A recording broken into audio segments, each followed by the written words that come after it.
Have you ever been on a road trip and heard a great story? We all love a great story, and we serve a great God. God's people have incredible stories to tell. It's time to share those stories with you. Come on, join me as we hit the road.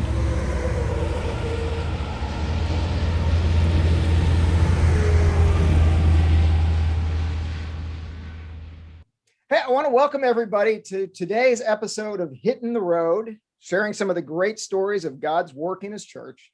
And our road trip today takes us up to Hales Corner, Wisconsin. Yay. We're meeting today with Rachel Stathakis, who I just found out is going to be getting married soon. So her last name's going to change by the time you're probably watching this, which is fantastic. Congratulations, Rachel. But Rachel is the director of children's ministry at Hales Corners Lutheran Church and School in Hales Corner, Wisconsin, which is a suburb of Milwaukee area. Now, Rachel has been doing this for about 6 years now, Rachel? About 5, yeah. About 5 years, but you had started as a second grade teacher. Yeah. So I want to hear some of that story as well, how you went from second graders to just taking care of all of the children's ministry as the director. So welcome, Rachel. Thank you for joining us today. Thanks, Ken. Thanks for having me. This is exciting. Now this will be fun. So one of your roles at Hales Corner, as I mentioned, is director of children's ministry. How have you been able to just build relationships this year? I mean, it's kind of been a strange year, but how have you been able to build relationships with the children and the parents in the church? Yeah, we've definitely been using technology as best we can while finding that fine line and that balance, knowing that these kids and families are relying on technology for a lot, really for everything at the beginning of the pandemic. And so, while being able to use that resource, I also wanted to be careful not to do too much to just scare them completely away. We've also been, my team has done such a great job of helping to just create things, resources and items to send home with families so that they can, have that faith development and those opportunities to instill faith in their kids at home. For many months, they weren't physically, and some still aren't physically in our church on campus. And so we've been trying just to equip them, to have those faith conversations and faith building opportunities at home. And let me just say this too. I mean, Hales Corners is one of the largest congregations. You guys have a beautiful campus, school attached, and the church itself. How many, I'm putting you on the spot here, but about how many people do you worship in a normal year? Yeah, in a normal year, on a Sunday, I would say between 2,000 and 3,000. Hope my pastors aren't watching. I might be wrong, but anyway, between 2,000 and 3,000 a weekend. Yeah, we have a lot of very interesting things up there. And one of the things I do want to talk to you about as we kind of talk through some things is what some of the recommendations that you might have for those churches that may not have the staff or the large size, but still have the need for children's ministry. So any ideas on how you could encourage a church that's just trying to get involved in children's ministry? Yeah, I love that question. I put myself in that person's shoes. What would I want to hear if I was just launching a children's ministry? I think the first thing to keep in mind is to not compare themselves with other churches. I do work at a mega church. It's huge, but that doesn't mean that smaller churches are not as wonderful, that God's work isn't still happening in incredible ways, because it is. So just knowing that every church is different and every church is unique. God works in very special ways through a church of 100 members or a church of, 10, however many members. We have about 10,000. So knowing that is important. Also, be creative in finances. We have been able to use Thrivent money to help offset our budget, which has been especially helpful during the pandemic, just because and our church has been very blessed financially throughout the pandemic, but it's still been nice using those Thrivent Action Team gift cards that are $250 a card. So even if a church has $0 in the budget for children's ministry, using Thrivent money or grants or just anything, that those congregants or team members could think of, is, really helpful. And then just knowing that God is the one who, directs all ministries, directs children's ministries, and just to rely on him. Especially in this pandemic, we've had to completely just look to him and ask him to lead us and ask him to show us what he would have us do. Sorry, I'll add one more thing. It's important to be really flexible and just open to the Spirit's leading, and just having palms up, hands open, asking the Lord to guide, and then just being open to his direction. Well, and I love what you said there too, the idea that whether it's one child or 100 children, I mean, it's so important to be able to reach that child where they are, as well as the parents. And we're seeing that more and more these days. I remember someone told me one time as I was leading a Bible study, they said, hey, if you get up on a Sunday morning, you get to your Bible study and there's nobody there, you still do the Bible study, because maybe that's the day you really need to hear it. Yep. Right. Well, and I love that you touched on parents. And I don't want to take too much time from this question, but we love all the opportunities we have, especially through the pandemic, to not only partner with parents, I should say continue partnering with parents, but to also, just build them up, equip them, cheer them on, pray for them, knowing that they, more than church professionals and leaders, are influential in their child's faith. Not only parents, but really anyone in that faith family and community and village. And so it's special being able to walk alongside those parents as well. Yeah. Well, we'll talk some more about the parents, because that is such an important thing. But you also mentioned that faith family too. I love seeing churches that have those intergenerational opportunities. And especially in this day and age when we are so far apart from our families, but that church family, there could be a grandparent that doesn't get to see their grandchild very often, and they might be interested in helping on a Sunday lesson or even during the week at the school, or there might be a young mother or father who's struggling and they need that older mentor that they can talk to. So I love that aspect of it. Yeah. Yeah, we talk about technology, and really during this time frame, technology has been a blessing. In fact, it's allowing us to do these type of things. Last time I saw you, I was actually sitting in your church and talking to you in your office. But I love being able to do these type of calls and use the technology. What are some of the different ways you've been able to use technology to stay in touch with your members, stay in touch with the parents? Yeah.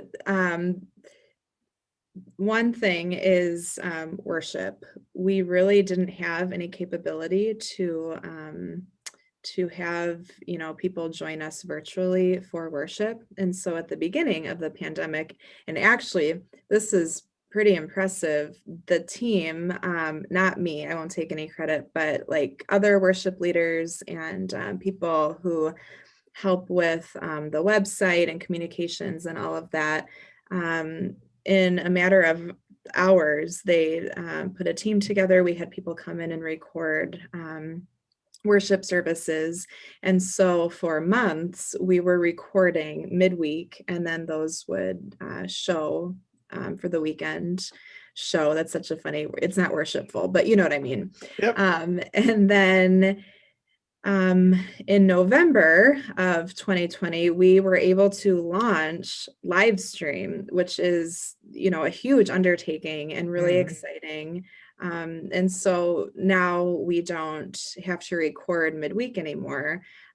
We have that live stream option with chat hosts, and it's a ton of fun, and it's wonderful, to welcome so many people into worship who, I mean, some don't even live in the state, Yeah. but they can join. So that's been exciting. I've been doing bedtime stories through Facebook Fun. Live, which has been just a ton of fun. I've been careful not to, and this is true, I think, for anything that's live, to not get wrapped up in anything being perfect, but to just be, deliver something in a genuine, authentic way. And so, yeah, bedtime stories were a lot of fun. I started having those 2 nights a week, and then I took a break, and then we had season 2, and then I think that was 1 night a week. So just a ton of fun. We've had some pop-up bedtime stories through Facebook Live.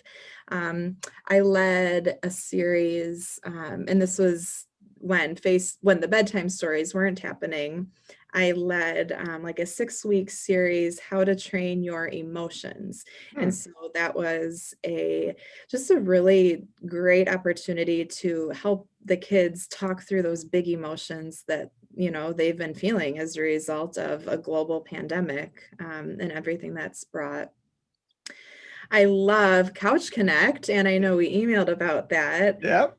Leon Jameson, my teammate and my boss, we got together really like the first week or two into the pandemic. We said, hey, we want to do something that, we can reach these kids and families and teachers and students and whoever digitally. At that point, we had no idea, how long we would be completely dependent on technology. And so, yeah, we thought of Couch Connect,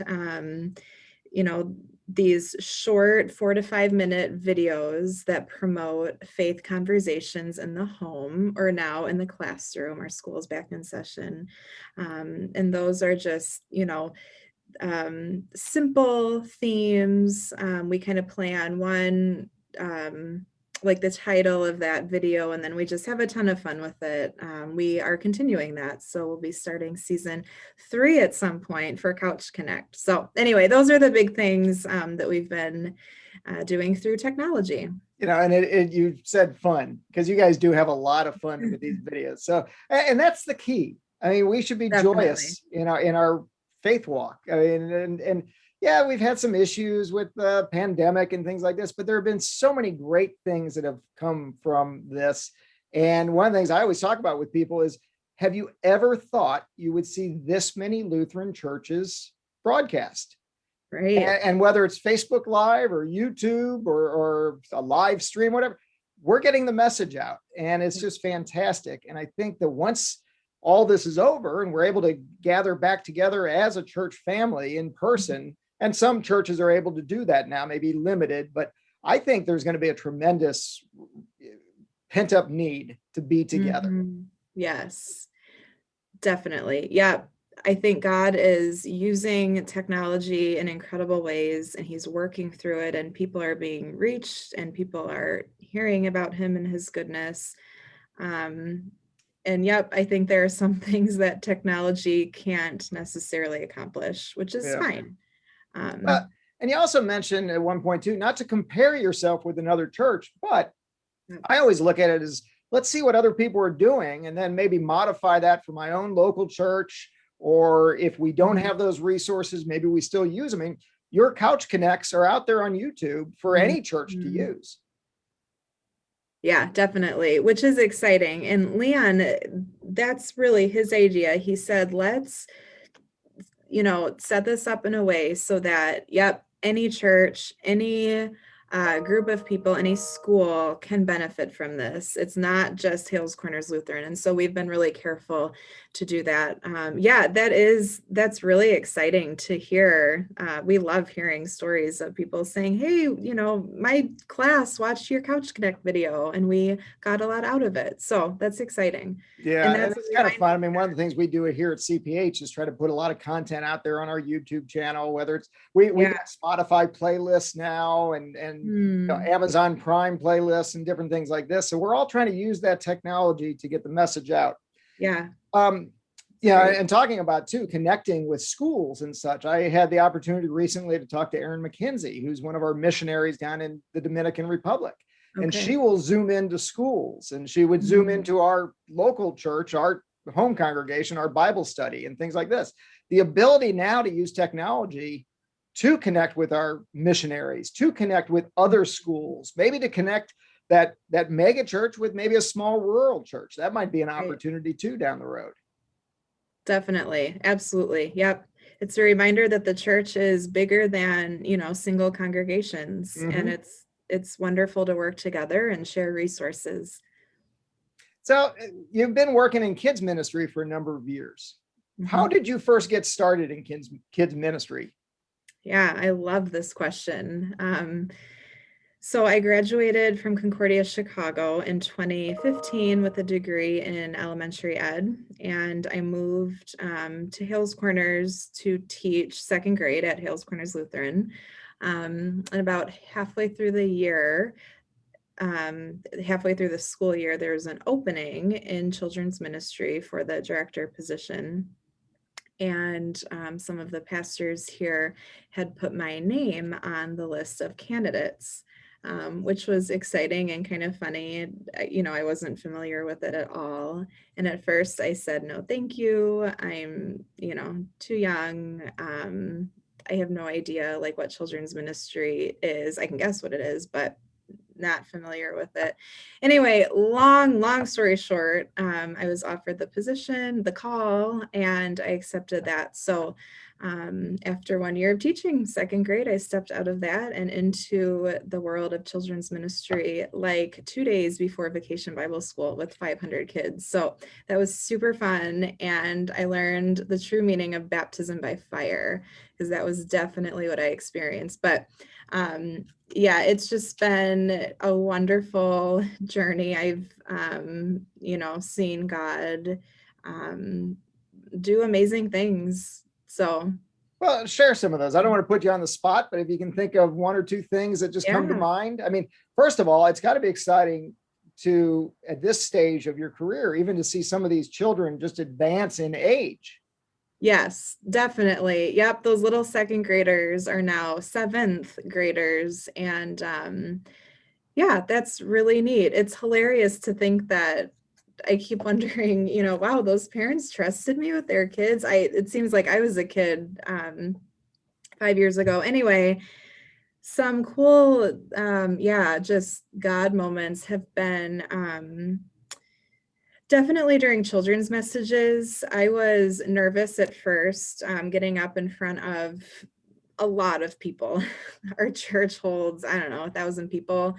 I was used to just talking to kids, and talking to kids comes so naturally to me. I can just do it all day. That's what teachers do.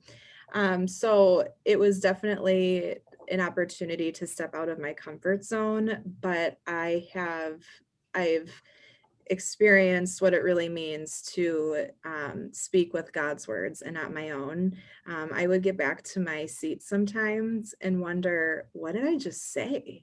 I couldn't even remember. And that happens a lot. And I just trust that, whatever God wanted to the kids and the adults in the congregation to hear, they heard. So that's been a really great, just continual journey. I also have loved, I love seeing myself in my position as director on the bottom. And I love having just so many opportunities to raise everybody else up, knowing that it's not about me. It's not really about church leaders, like paid people. We are here to multiply, not add. And so we've really, my team and I have like flipped children's ministry so that, yes, we're still the children's ministry leaders, but we have like hundreds and hundreds of people in many different capacities, context ministries.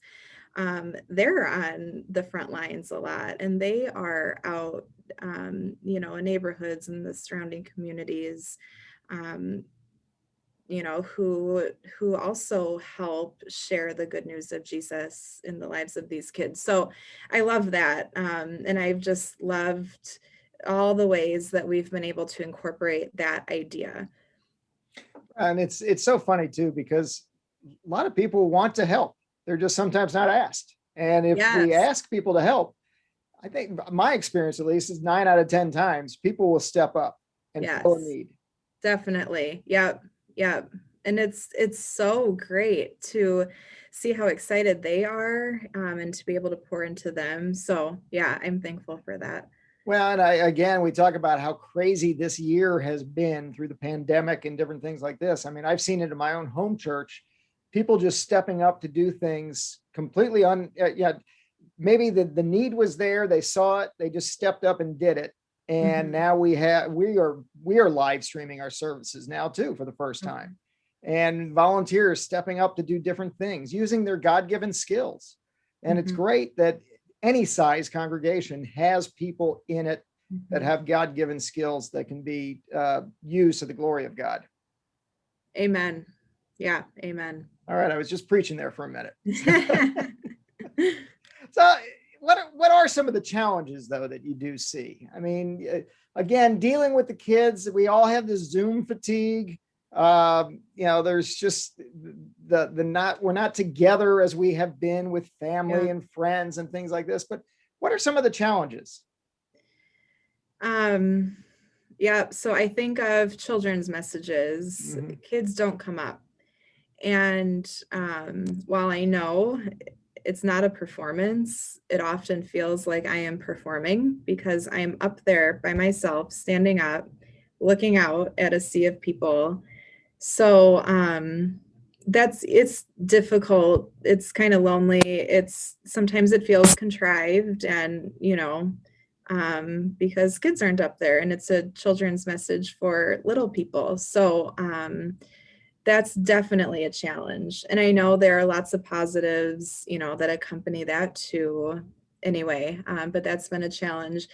Um, and yeah, I don't think we human beings are made to necessarily always be talking to a screen. I Yeah. mean, Zoom is nice. I can see your face, you can see mine. But if I'm leading Facebook Live, I'm looking at my camera and that's it. So I do a lot of imagining. So that's difficult. I came into this position to be with people, whether kids or adults. That's been a challenge. And then also, I think of Vacation Bible School and other things that can be done different ways, and we are, and it's great. We're thankful for that. But one of the best things I think about Vacation Bible School is being in a room with 500 kids and Mhm. many adults. There's something about seeing all those people, all those kids worshiping, truly worshiping together. We trust that God works in amazing ways. So we trust that He does work through technology, and while we're apart, we're together. But we miss being with all those people. So that's been a challenge during these COVID days. And how have you been able to minister to the families? We did talk a little bit about the parents as well, because it's a challenge for the parents too, juggling work and Yes. home and kids Yes. at school or not at school. What Yeah. are you hearing from the parents? So parents are everybody is completely overwhelmed, in over their heads, treading water daily, just trying to get by. Still, we're now into almost a year of this, and I think people are still desperate for respite, desperate for just a little peace in their lives. So I think it's important for children's ministry for sure, but really any ministry to be able to take a step back. And while it's great to fill these families' lives with content and curriculum and this and that, they won't open any of that if they feel overwhelmed, And so being able to, first of all, simplify all of that. It's okay if kids don't get 8-page Sunday school lessons, they'll be okay. But then also just encouraging families and having a relationship with parents too, and cheering them on, saying, you are doing an amazing job. And yes, this year is completely absurd. Keep going. You're doing a great job. We're praying for you. I've been trying to, and we can get into this soon, but between me and then different kind of ministries and programs we're launching where other people do, we pour into individually every single parent of our children's ministry families. So I think just having that relationship is so important right now. It has to be there, especially when a lot of these families still are not coming physically to worship, in the sanctuary for whatever reason. We need to have that relationship for them so that they know always that their church loves them and, cheers for them and prays for them. So we just pray that we keep those relationships growing. Yeah. And I do think the prayer is so important. And I had the opportunity to talk to Tom Rigi down in Texas right before all the ice storms and everything like that. And he's doing okay. But their school's theme this year is Sustained by Grace. And I think that's what we're all doing these days, is extending that grace, being sustained by grace. And seeing those moments, though, those moments of just pure joy that come from this, and those God moments. We talked a little bit about your youth ministry, or what you call it, you're at Hales Corners, the next gen ministry. Tell me a little bit about that. Yeah. So this was started really around the time when I came into children's ministry. So Next Gen Ministries is children's ministry, middle school ministry, which at our church is really confirmation ministry, which is happening in a really neat way, and then high school ministry. So it covers, birth through senior in high school. And the whole idea is for the church to come alongside families and those vibrant faith, just people in these kids' lives who love them and point them to Jesus. And so really everything we do is designed for the whole family in mind. Now it looks different, from children's ministry to high school ministry, because those kids need very different things. But in the end, we just, by pouring into this next generation, we also pour into, their whole family.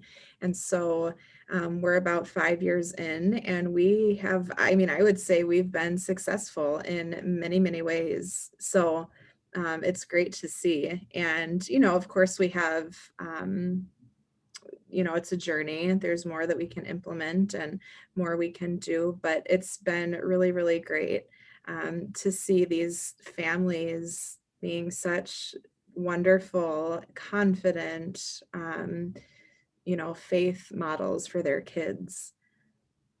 And I love the expression too. You always hear, you're not training the child, you're training the adult, or trying to train them to be the adult. So what a blessing it is to catch these children at an early age, as well as walk alongside their parents. What are just some of the things that you do? You mentioned your confirmation. I know you have a different style of confirmation. And last I talked to Pastor Leon, it's been a couple of years. It was just starting to be tried.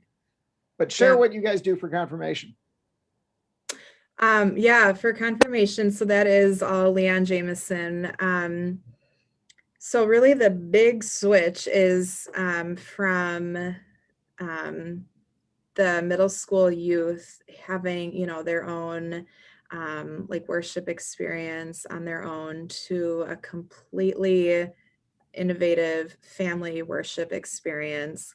Doesn't happen weekly, it happens monthly, with the expectation that, you know, families are in worship Right. the other weekends, but this is once a month. So, you know, the kids are not exhausted by confirmation, and so that they don't think church is boring, and it's less law-based, I think, and just gives so much freedom and grace and opportunity for these kids to see their families worship and to have really great faith conversations. You know, with confirmation is wonderful. It's not this, I mean, it can be a boring, tiring experience, but the way it's done here is really great. And these kids are excited about their faith, and they're excited to share it with their friends, and they're excited to be growing in Christ each day. So yeah, it's neat. It's neat. Leon's doing a great job. Yeah. And that is what's kind of nice too. As I said, my travels and in my phone calls with different pastors and different church leaders, just hearing about how everybody does it just maybe a little bit differently. They're still, Yeah. you know, they're still going through the catechism and catechesis, Right. but they might just be presenting it a little bit differently. And there's so many great things that are out there that are going on. What other ministry opportunities have you seen in this past year? What else is going on that you'd want to share? Yeah. The children's ministry has had some really fun things here at HCL. So we have launched, you know, just, and I look at everything as kind of a grassroots, authentic faith experience. I don't know if that's the millennial in me or what, but I think it's the most, it's the best way to reach people and to have them be excited to, you know, encounter Jesus. So we have family encouragers. Every family who has signed up for Sunday school, which is different this year, families pick up kingdom kits, we call them, to have, you know, at home Sunday school. Every Sunday school family is connected to a family encourager. So I'm not a family encourager. My paid team isn't, but we have about 25 people. Most are, you know, if they have kids, they're grown. These people are family encouragers. So they all have like 3 to 4 families, and they email back and forth, text, call. Some have started like they've been hanging out as COVID allows, but that's so great. You know, I always think, okay, if I were to leave tomorrow, would all of this continue? Can I just slide out and, you know, see children's ministries sustained? And for many things, yes, absolutely, because we have 25 family encouragers who are amazing and let Christ shine through them. Same idea for a new grandparent ministry that started like a year ago at the beginning of the pandemic. We have been able to keep a lot of our family events, but they look different. Some are just completely online, and others can still happen in person outside. But we have families sign up in shifts. They sign up either with just their family or their COVID bubble. So we, you know, have just been so thankful for that. Yeah, so it's, you know, being creative, I think, is sometimes exhausting, but it's been super fun. Actually, sorry, I'm thinking of a couple more things. We started a blessing basket ministry, and we've already given out 45 blessing baskets. Tell me what's in that. What's that? Yeah, so all Thrivent money, and we're thankful for that. Every blessing basket that any family who's struggling in any way, who just needs extra love from our church, and to be reminded of God's love for them, they receive a blessing basket. Each one has a tie blanket, a devotional or Christian book, a cross, cards, So it's so fun to deliver those or have other people, have family encouragers deliver those. We're also launching baby blessing baskets for newborn babies. I love the idea of the encouraging families, the encouragement Mhm. families. We have started something in my church. I'm the new member elder, and this year I'm one of the new member elders. And this year we actually started having families sit with the new members Oh, during cool. the classes, just to just start build those relationships, provide another point of contact. And we find that no matter what size of church, if you feel you know two or three other families and you know Yeah, them well, you feel like you belong. absolutely. That's so important. Yeah. Yes, that community is so important and has to come from, just other people of that congregation, of that faith family. I Hmm. love that. That's super cool. Yeah. What other type of faith family things, or what's on the horizon? Because eventually all of this is going to be over and we're all going to be coming back into the church buildings and still Yeah. doing our in-person events and things like this. But what's on the horizon for you? Yeah, I don't know. That's a that's a good question. Some rest.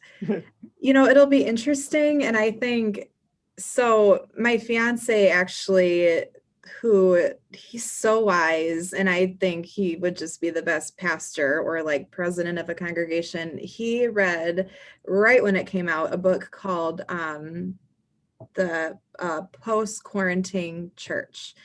Tom Rainer, I believe, is the author. And it talks about how will church look? And, it'll be interesting. I think it'll be years, not months.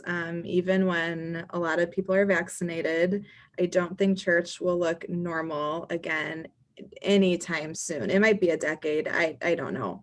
It might never, go back to how it looked before the pandemic. Um, I don't know how much we will keep technology a part of children's ministry. We'll always have it. Right. We talk about our church's greater online presence. It's become kind of an official, ministry term, and that's great. Having that availability, that option for people, I think it will always be necessary. But how much will we pour into that? I don't know. Is that the best for kids? No, I don't think it is. But is that the only option for kids? Well, yeah, maybe for some of them. How long will COVID threaten, the health of kids? Maybe a really long time. So, I don't know anything specific about what's coming, but yeah, I think we just keep those relationships on the forefront of everything and, remind people that they're loved. They're always welcome here and, Christ is with them. So, Hmm. Yeah, I do think I always think of it from a marketing or a business standpoint as well. I mean, we are shifting some of the ways we do things yeah, just naturally, shifting some of the yeah, ways we purchase items, some of the ways we get together and all that. So yeah. I think it's going to be interesting to see how that deals with the church. Now, the beauty of the church is the word of the Lord endures forever. I mean, it's the Mhm. same today as it was yesterday and will be in the future. So the church, Yeah. it's going to be fun as a Yeah, it's a great time co-worker's to be the father used to church. always say, it's a great time to be the church. Yeah. It'll look so, yeah, right. That idea is fascinating to me and so exciting as somebody who I just love building things. Mm-hmm. And I love, like the opportunity that such crazy times allow us. And I think we will all be shocked by how the church endures in America because we're already in a post-Christian America. And then it'll be, a post-pandemic post-Christian America. So yeah, who knows? But it's exciting, Ken. There are some exciting things. Yeah.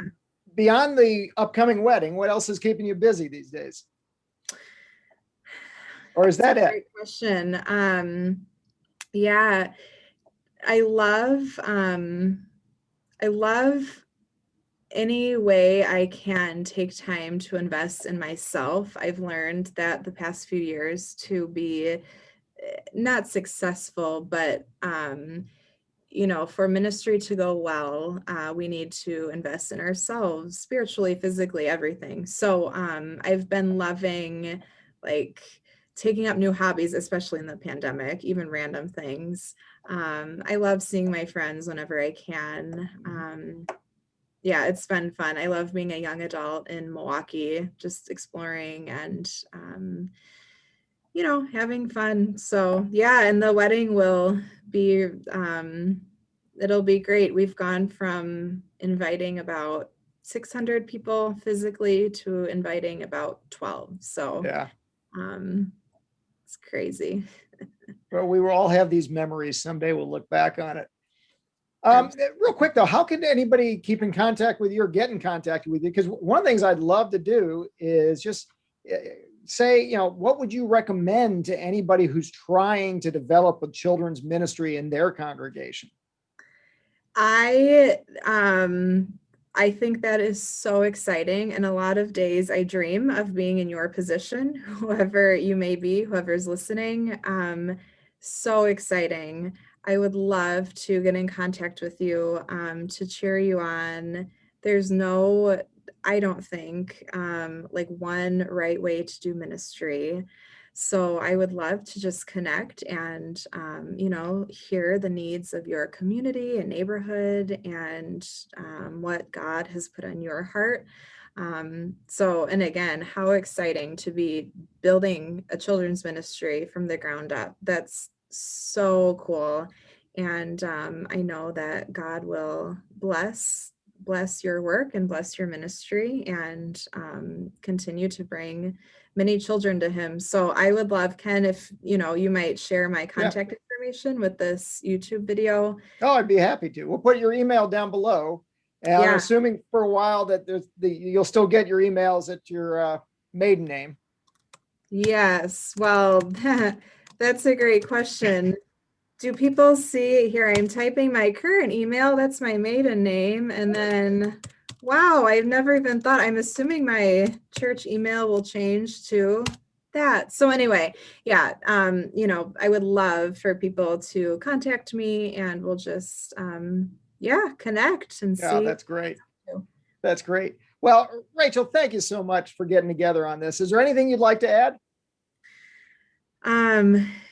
I don't think so. This has been really great, Ken. I think that's so great what you're doing, highlighting all the ways that, God is working in churches across the country, especially now during this pandemic. And, people have been pivoting in a million ways. I think that's so encouraging and really innovative of you. So thank you for including me in this. Well, thank you. And you're not out of here yet, though. I've got my lightning round questions for you. Okay. All right, lightning round. Favorite food? Carbs. That would be a favorite category. White carbs. Pizza. All right. Last book read? Colors of the Wind by Francine Rivers. Not familiar with that one. How about bingeable television? When Rachel can just watch TV to no end. Mad Men. Mad Men. Oh. How about favorite pastime? Favorite pastime, figure skating. Really? Mm-hmm. You skate then? Yeah, I did. So I'm from Detroit. I'm from Hockey Town. I grew up, roller skating, ice hockey. I did take figure skating lessons for a couple of years and I love it. I live near the Pettit Center in Milwaukee, which is an Olympic training rink. So that's a ton of fun. I've taken lessons there. Yeah, I love figure skating. Oh, that's great. And then I always love to ask this question. Favorite Christmas memory? Favorite Christmas memory. I think going home to my parents' house as a college student. I understood what it meant to go home for Christmas and just to wake up, nothing on my schedule, just being with family. So wonderful. Yeah. Oh, that's great. And worshiping Jesus. Yep. In your home church. Yeah. Yep. Yep. All right. Well, that's fantastic. Well, Rachel, again, thank you so much for getting together. And we pray for you daily. And we're praying for your upcoming wedding. What a blessing to everybody that you are to your home congregation there. Thank you. I appreciate it. Thanks. All right. Ken. Thanks.